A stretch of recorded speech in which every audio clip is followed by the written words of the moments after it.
ভাবতে পারেন, হাজার হাজার মাইল দূরে থাকা দুই দেশ, একটি মধ্যপ্রাচ্যে আর একটি ল্যাতিন আমেরিকায়। ভাষা আলাদা, সংস্কৃতি আলাদা, ইতিহাস আলাদা, তবুও আজ আন্তর্জাতিক অঙ্গনে তাদের সম্পর্ক এমন যেন তারা একই পরিবারের সদস্য। অনেক বিশ্লেষকই তাই বলে থাকেন, আর্জেন্টিনা যেন ইসরায়েলের ভাই। কিন্তু এই সম্পর্ক কি শুধু কূটনৈতিক, নাকি এর পেছনে রয়েছে আরও গভীর কোনো ইতিহাস? সেটাই জানবো আজকের এই পর্বে।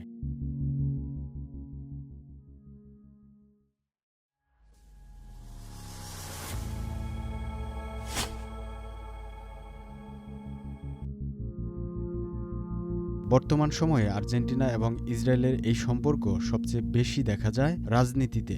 ২০২৩ সালে আর্জেন্টিনার প্রেসিডেন্ট হিসেবে ক্ষমতায় আসেন জাভিয়ের মিলেই। তার ক্ষমতা গ্রহণের পর থেকেই আর্জেন্টিনার পররাষ্ট্রনীতিতে বড় পরিবর্তন আসে। গাজা ইস্যুতে যখন পুরো বিশ্ব বিভক্ত, তখন মিলেই প্রকাশ্যে ইসরায়েলের পক্ষে অবস্থান নেয়।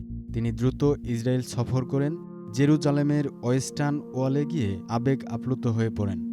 এমনকি আর্জেন্টিনার দূতাবাস তেল আবিব থেকে জেরুজালেমে স্থানান্তরের ঘোষণাও দেন।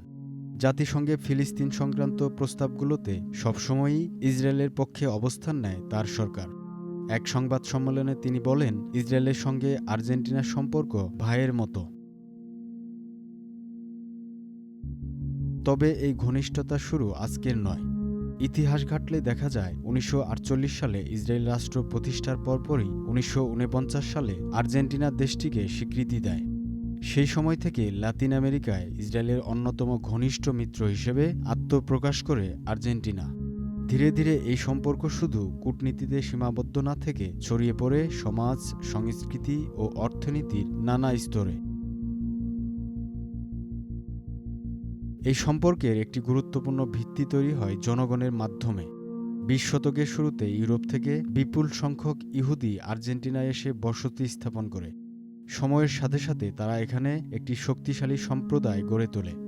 আজও ল্যাতিন আমেরিকার সবচেয়ে বড় ইহুদি জনগোষ্ঠী আর্জেন্টিনায় বসবাস করে। এই সম্প্রদায় দুই দেশের মধ্যে এক অদৃশ্য মেলবন্ধন তৈরি করেছে, যা কূটনৈতিক সম্পর্কের বাইরেও মানুষের বন্ধনকে শক্তিশালী করে তুলেছে। তবে এই পথ চলার অন্ধকার অধ্যায়ও রয়েছে। দ্বিতীয় বিশ্বযুদ্ধের পর অনেক নাৎসি সদস্য গোপনে আর্জেন্টিনায় আশ্রয় নেয়। তাদের মধ্যে একজন ছিল কুখ্যাত অ্যাডলফ আইখম্যান, যিনি হলোকাস্টের অন্যতম সংগঠক। ১৯৬০ সালে মোসাদ আর্জেন্টিনায় অভিযান চালিয়ে তাকে অপহরণ করে ইসরায়েলে নিয়ে যায়। সেখান থেকেই তার বিচার হয় এবং শেষ পর্যন্ত তাকে মৃত্যুদণ্ড দেওয়া হয়।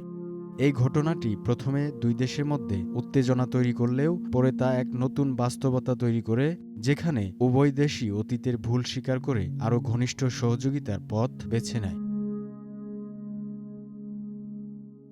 এই সম্পর্কে আরেকটি আবেগঘন দিক ফুটে ওঠে ফুটবলের মাঠে। ইসরায়েলে ফুটবল এক ধরনের আবেগ ও অনুভূতির নাম, আর সেই অনুভূতির কেন্দ্রে রয়েছে আর্জেন্টিনা। বিশ্বকাপ এলেই ইসরায়েলের রাস্তায় আর্জেন্টিনার পতাকা উঠতে দেখা যায়। দিয়াগো ম্যারাডোনা থেকে লিওনেল মেসি, আর্জেন্টিনার তারকারা ইসরায়েলিদের কাছে যেন নিজেদেরই নায়ক।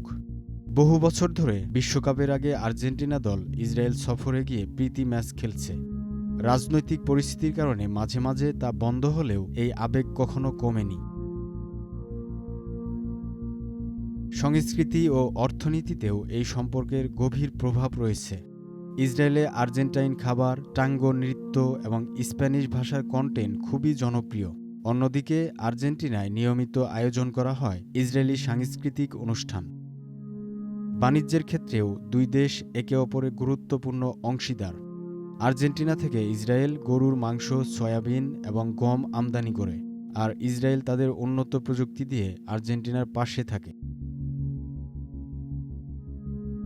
১৯৯২ সালে বুয়েন্স আইরেসে ইসরায়েলি দূতাবাসে বোমা হামলা এবং ১৯৯৪ সালে এমিয়া ইহুদি কমিউনিটি সেন্টারে ভয়াবহ হামলা, এই দুটি ঘটনা দুই দেশকে আরও কাছাকাছি নিয়ে আসে। এসব হামলার তদন্ত ও সন্ত্রাসবিরোধী কার্যক্রমে ইসরায়েল আর্জেন্টিনাকে গুরুত্বপূর্ণ সহায়তা দেয়। ফলে নিরাপত্তা ও গোয়েন্দা সহযোগিতায় এই সম্পর্ক আরও দৃঢ় হয়।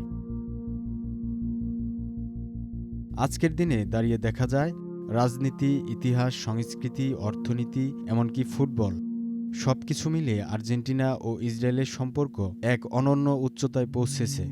হাজার মাইল দূরে থেকেও তারা যেন একই স্রোতে যুক্ত।